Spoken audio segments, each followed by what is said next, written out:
Welcome to another interesting episode of the program. CSR Digest is a feedback mechanism adopted by Total Exploration and Production Nigeria Limited to x-ray its corporate social responsibility programs and projects across its host, neighboring and impacted communities. Today on the program, we shall take you round some projects executed under Total's Capacity Development Policy. Sit back and enjoy. My name is Ndung Ajie. Mr. Oro, who was represented by the Capacity Development Manager, Mrs. Erica Uke-Omodo, said the gesture was aimed at encouraging the development and growth of quality education in its host, neighboring and impacted communities, as well as the need to stimulating interest in books and reading amongst the youths of these states. According to him, the company this year targeted junior secondary students to groom them towards appreciating the use of English as one of the most important subjects needed to excel in course of their education, and urged the students to be good ambassadors of their various schools. These are some of our humble contributions to the development of education in Rivers State, with a full understanding that quality education is a veritable tool for sustainable development of any community or nation. Chief Supervisor, Obaibe Mandoni Education Authority, Sir Leo Okenya, lauded Total Exploration and Production Nigeria Limited for initiating the competition aimed at improving the quality of education of host communities in line with the vision of the present administration in the state, and enjoined other IOCs to emulate. He expressed satisfaction with the performance of the students and hoped that the program will be extended to more schools. All this while is as if we have lost hope in our children because of what is happening. But I'm happy with the packages that F is bringing to the people in terms of educational development, especially our children to excel academically. The 10 schools that participated in the competition are Community Secondary School Obigwe, Community Secondary School Ama, Community Secondary School Obogu, Community Secondary School Obage, Community Secondary School Obobro, and Community Secondary School Obiozimini. Others are Government Comprehensive Secondary School Obite, Government Secondary School Akaboka, Community Secondary School Erema, and Idu Comprehensive High School Obosiuku. At the end of the quiz competition, Community Secondary School Obogu clinched the first position with 40 points, Community Secondary School Obobro second position with 28 points, while Community Secondary School Obigwe third position with 12 points. It will be recalled that CSS Obogu emerged first position last year. Mrs. Blessing Ako is the principal. We studied hard, and I think through the help of Total EMP, we are relaxed in our learning environment. At the end of the Spelling Bee competition, Alieze Wukoma from CSS Obobro emerged King of Spelling, while Blessing Godwin from GSS Akabuka was crowned Queen of Spelling. There were goodwill messages by the program facilitator and organizers, while prizes were awarded to deserving schools.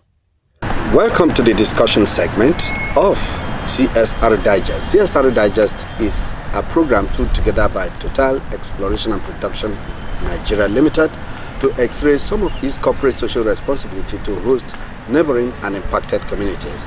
Today we are looking at the Capacity Development Policy of Total EMP as it concerns scholarships from post-primary, post-secondary, and even overseas scholarships. I have a guest here, the Secretary Implementation Committee of that program. Isaac Obuzor is a community leader and a public affairs analyst. He is here to x-ray some of these issues with me. Isaac Obuzor, you're welcome to CSR Digest on RS TV. Thank you very much, sir. Yes. CSR Digest, you have been here for the first time. This is your second time of appearing on this program. Today we are looking at the policy of Total EMP to ensure that children from host communities enjoy scholarship programs. Total has done that for years now. How has it been in UMF 58 with that policy? Thank you very much. Total scholarship has been in the OMF 8 area for a long time.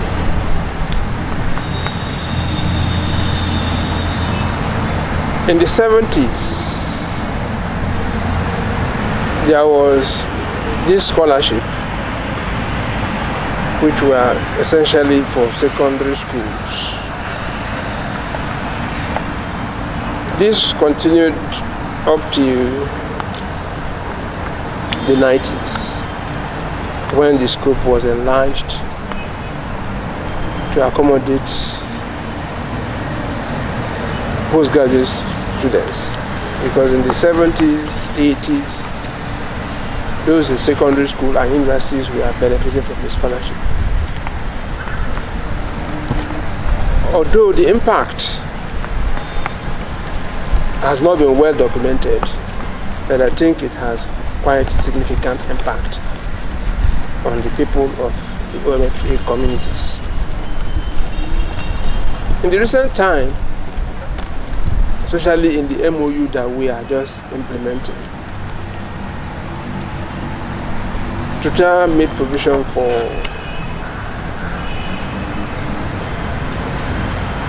$34 postgraduate scholarship local, 9 postgraduate scholarship foreign, 463 post-secondary scholarship, and 1,291 post-primary scholarships.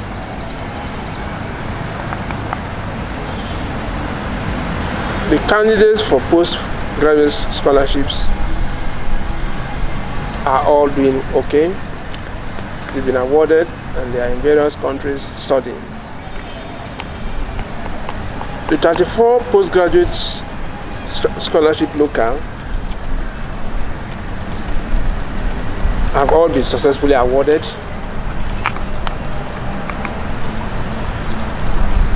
Six of them are at doctorate degree levels, while 28 are at master's levels. We have in the program 463 post-secondary scholarship, 438 of which has been fully awarded.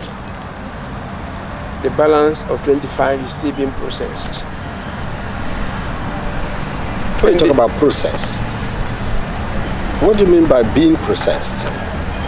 Yes, when we submitted the nominations after the exams, some of them had issues. Like their papers were not complete. Some had issues of local government not verified. Some also have certificates presented that were not, the company tried to question. So most of those ones, we had to reach out to those students to update those records. The other ones that have no issues are already at advanced stages of payment. The problem we have is that some of them, when they apply for these scholarships, we are in OND programs, some are in HND programs, which makes them have just 1 year scholarship. Because at the time they are applying for the scholarship, they are already passing out of the scheme, which now provides a window for rollover. While the people in the conventional universities can have up to 4 years, some 3 years running, mostly those in polytechnics and colleges of education end up having just 1 year. But that one is not really a challenge, because after that 1 year, that scholarship reverts back to another candidate because of the rollover provision in the program. I think Total is doing quite well in the area of capacity development, especially on scholarships. The only challenge we seem to have in the past was that these scholarships were not getting directly to our people, and which is what we try to correct. It is not easy to change the tide completely in one day. But we're making concerted effort to see that those students who have suffered the effect, or whose parents have suffered the effect of the oil and gas business, and who are students and deserve sponsorship, get the sponsorship.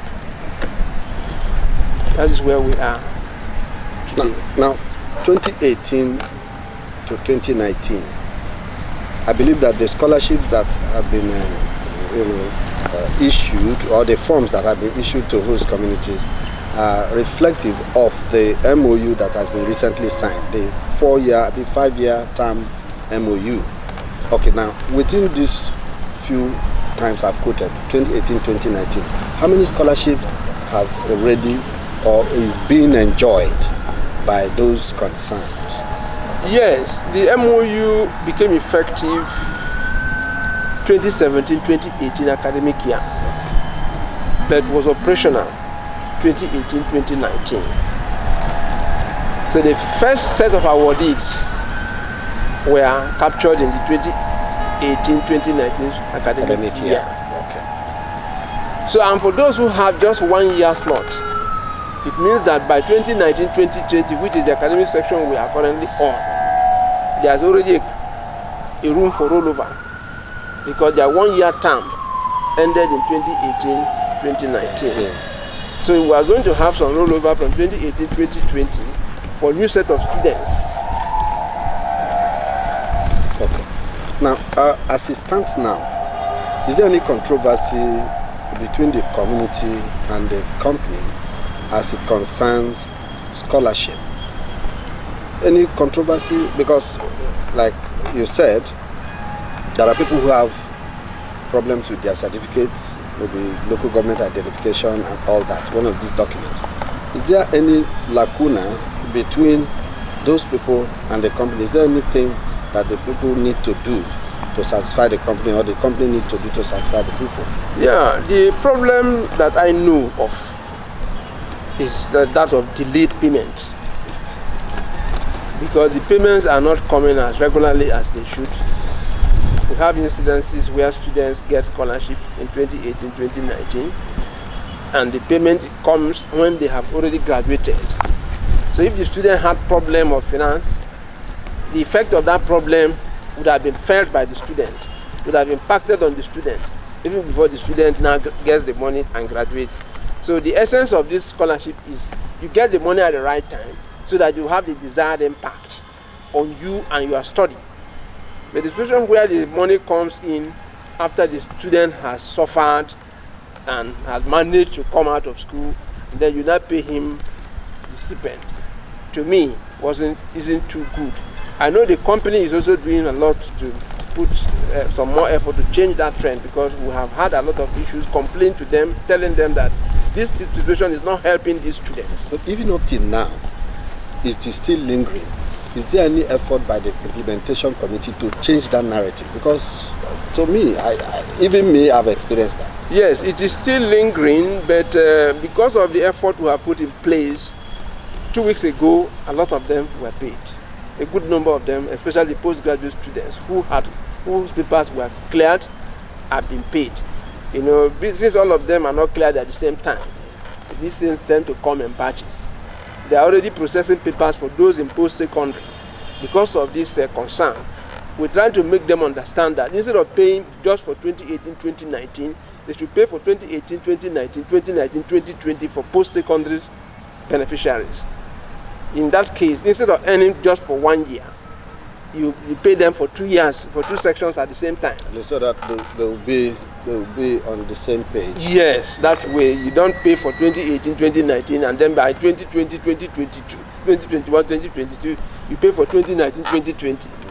So because of that concern, they were able to look at it, and they are preparing payment for those of them in post-secondary category for the 2 years, for the 2 academic sections. Okay. Are you optimistic that Total will maintain the tempo? Are you optimistic with the relationship between the community and the company? Is there any hope that it will continue this way and even improve? Well, Total has been a very good neighbor to Egi people, and we have had and enjoyed a very robust relationship with them. They are also feeling the pains we are feeling, and I think that if the level of awareness that has been created even in the communities, and the way the company is also seeing the impact of the scholarship, I think the current tempo of paying as at when due may be sustained. And if it is sustained, then the actual purpose for the scholarship can be fulfilled. Because if you are on scholarship and then you manage borrow money, have interest on the borrowed money, at the end of the day you finish school before you are paid. The money you are paid cannot even pay the money you borrowed with interest, then it makes no sense. Since they understand that this scholarship is useful, should be useful to the students, and the new management in Total is committed to redressing this type of situation, we are confident that with the level of engagement we are having with them, there could be some positive change. Are you satisfied with, or is your committee or the community OMF 58 now, are they satisfied with the amount of money being expended by Total on each of these students? Because considering the economy of the nation now, if you look at 150,000 naira per session per student, or 50,000 naira per academic year for a secondary beneficiary, how do you look at that? Are you satisfied with that? We are not satisfied at all. So what effort are you making to improve on that? Incidentally, because it's a long time they started this. Played a role in negotiating the MOU as the chief negotiator from the community end. And I stood the ground that that sum allocated to post-primary, post-secondary, and even postgraduate, local and foreign, is short of what a scholarship should be, especially considering the current realities on ground. Those amount of money cannot actually serve the purpose of a scholarship. But there's a clause in most MOUs and GMOUs that when once a commitment is made, it is difficult to renegotiate the MOU until after the lifespan of that MOU. You cannot add any issues or subtract any issues. And having signed the document, we are committed to that document. So anything we are going to do to reverse any agreement or a commitment we have made has to wait until the lifespan of the MOU has elapsed. But you see, the question now is that this is not just the only MOU that OMF 58 has signed with the company. Yes. It has started long ago. And this 150,000, between you and I, you should understand that it has been a long time. Yeah. I think I remember 2008 when somebody I know, secured admission in the River State University, then River State University of Science and Technology. It was still 150,000. And several MOU have come and gone between then and now.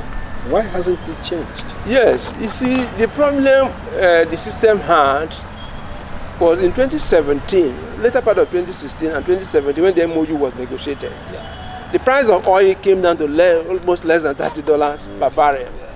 So when the MOU was negotiated, these issues were the benchmarks. The oil price was used as a benchmark for determining the increase. Okay. So when you are arguing for increase, they will tell you the oil price is low, the oil price is coming down every day.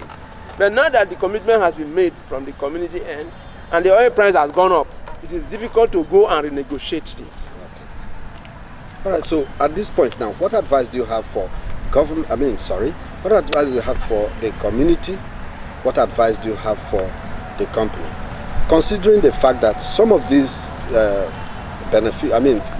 benefits are being sold by some old men who maybe don't have children currently in school. Some of them just sell it and then misuse it, or some of them, some students also negotiate with other students, please come and buy my scholarship and all that. What advice do you have in this line?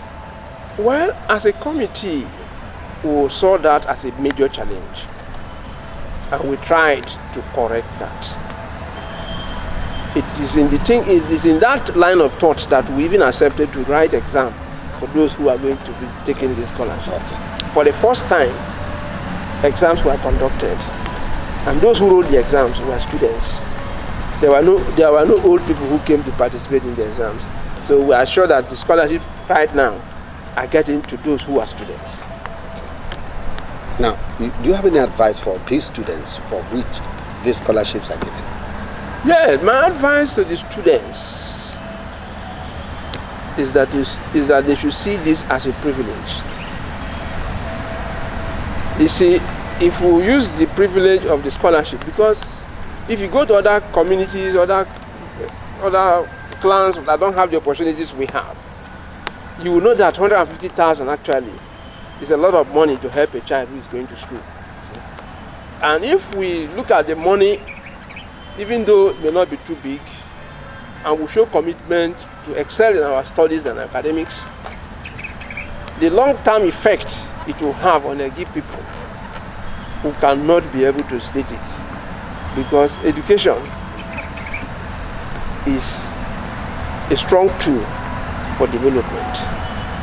And if we're talking about development first of all has to start with human being. Human capacity development is a major driver of social, physical development. Because if we utilize the opportunity provided by these windows of scholarships, I think Egi will be a better place for all of us tomorrow. And that is why the committee is committed to ensuring that anybody who is a student from Egi extraction, who possesses the ability of being a student, should be encouraged to go to school. And they should get this scholarship without paying for them.